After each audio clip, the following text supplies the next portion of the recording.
it's not gone as well as it seems by just the numbers. And then the truth is, when you watch AC Milan, you just don't get the feeling they're a big team.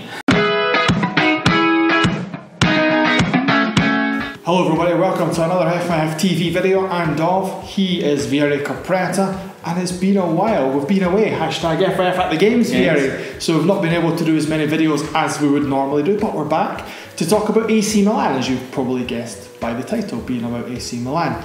And really what we want to look into here is how good or how bad Milan are, because they're fifth in Serie A. They've been a bit hit and miss in Europa League, and obviously on Thursday they had what I would call an embarrassing 5-2 win, given that they were 2-1 down to Dudelange, and obviously they won 5-2, so it sounds fantastic and they were dominant, but they really weren't.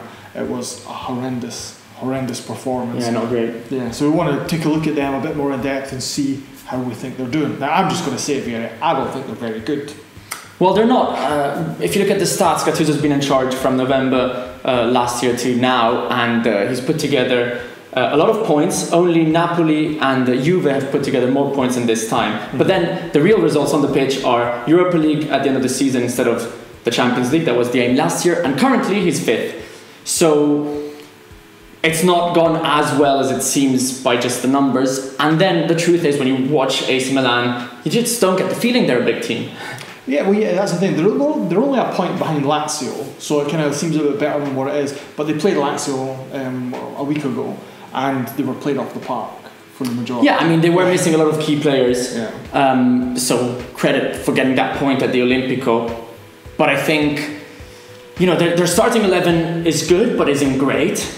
And then if someone's missing, the squad is... well, we've seen the squad on Thursday. On Thursday, exactly, yeah. And it's not very good, let's be honest. Well, Milan were losing until Suso came on. I think that's testament of who the key players currently are. Someone like Suso has to be on the pitch to make a difference. Higuain has to be good, not the nervous player we've seen against Juventus being sent off, missing a penalty. He needs to be the player scoring every game. If not, Milan obviously struggle even more than what the team should deliver. It's really interesting you mentioned about Higuain, because Higuain is obviously kind of the fanfare player that they brought in the summer. And for me, I think he's a really good striker, but he's a striker that needs better players behind him and around him, because he's not like a Cristiano Ronaldo who can score goals out of nothing. He's a player who will finish off a move or finish off a chance. I mean, he's good at playing with the team as well, but obviously if the team has to play back to him in the correct way. I think what's missing is that they wanted a charismatic leader in him as well, and he's never been that kind of player. So that will always be missing. Obviously he's an upgrade on any striker they had last season. So I don't know, Andre Silva's tearing it up in the league. Well, yeah, I mean, but the Rossoneri under Silva compared to Higuain, a different kind of player. But I think overall the truth is Gattuso's an average manager, or he's been an average coach so far in his career. The team's average, and you know, I think they'd be overachieving if they came fourth. See, I think it's really, what you mentioned about Gattuso is really interesting. For 11 of his 12 months in charge, he's stuck with a 4-3-3 rigidly. He's moved from it, and in the last month I think he's played a 3-4-3, 5-3-2. I think he's had every single formation that he could possibly have tried in the last month, and it's really kind of odd to try and understand, because I to be honest, I've been wanting him to change to a 4-2-3-1, something along those lines, so you can get Calhanoglu as a number 10, you can Suso on the left, then you can have Castillejo or Bonaventura on the right. Oh, yeah, behind Higuain, all three behind Higuain. So I think that for me that would work a bit better. And he's kind of almost went there, but he'll have Calhanoglu on the left. And he wants Cutrone and Higuain to play at the same time as well, so he's gone for a 4-4-2. So that's the reason. He doesn't have very clear ideas. That's for sure, and it could be even more complicated if some of the transfers in the rumours do happen. Well, that's the thing. Like, we spoke about the squad not being very good, and I think when you start getting through, like you say, the first 11, you're really you're scraping the barrel quite a lot. And then obviously in January, it looks like Ibrahimovic is going to come in, Fabregas as well, and Christensen from Chelsea. So they're kind of strengthening each area of the park. And I think that kind of not only raises the level, but they get that leader in Ibrahimovic. Well, that's for sure. I think he might be old, but Ibrahimovic is fantastic. I think he's good enough for Serie A, at least for winning the games that AC Milan has to win. Because AC Milan doesn't matter at this stage if they lose against Juventus or Inter or Napoli. They have to win against all the small teams if they want to come forth. Yeah. And Ibrahimovic, I think, still has it.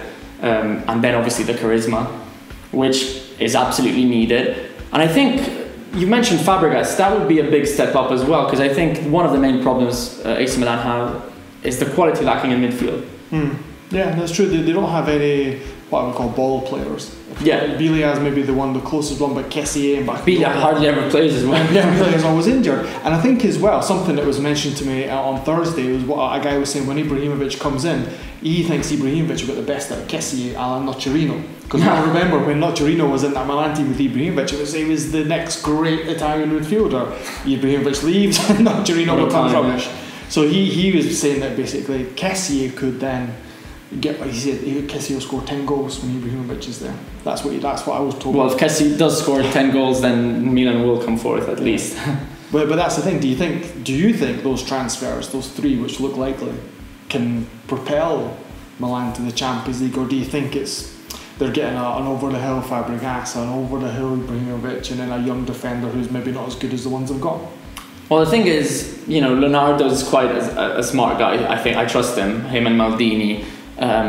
So I think if they will have evaluated the single situations of each player, if they still have it, if they can afford to go all in on someone like Ibrahimovic, he needs, he's expensive, he has to perform. So I think Milan fans can trust their management. If they bring in those players, they will make a difference. And obviously there's Paqueta as well, the young. Yeah, of course, that would be very interesting. So it'll be interesting to see how he does. So there we go.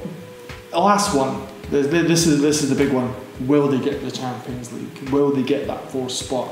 Or do you think they're going to have to make managerial changes? Or I still think they won't, because I believe they've got 4 teams ahead of them that are better. And I'll get Roma out of the mix, because I'm really not liking Roma this season. But I think Juve, Napoli and Inter are definitely better squad, better coach, and they've played together, more experience, mentality. And then I think Lazio are slightly a step ahead of AC Milan. Lazio are very consistent, which is I think what the Rossoneri still need to find. Well, it's like what you mentioned about Milan having to beat the small teams. That's what Lazio do it. Lazio beat all the small teams, but then they come against the big teams and they lose. But like you said, they don't need to win against Juve and Inter. You do if you need to win the title or come second, but for a fourth you need to beat all the teams from 5th downwards, and Lazio do that. So there we go. That's what we think about Milan. What do you think about Milan? Leave comments. Did we miss anything out? We probably did. But let's know what you think. Are we right? Are we wrong? Do you think Gattuso could do it? Do you think Zlatan and Fabregas will make a difference? Leave a comment and follow us on Twitter and Facebook and Instagram and all that rubbish. Till the next time, people, there's nothing left for me to say apart from #FF at the games.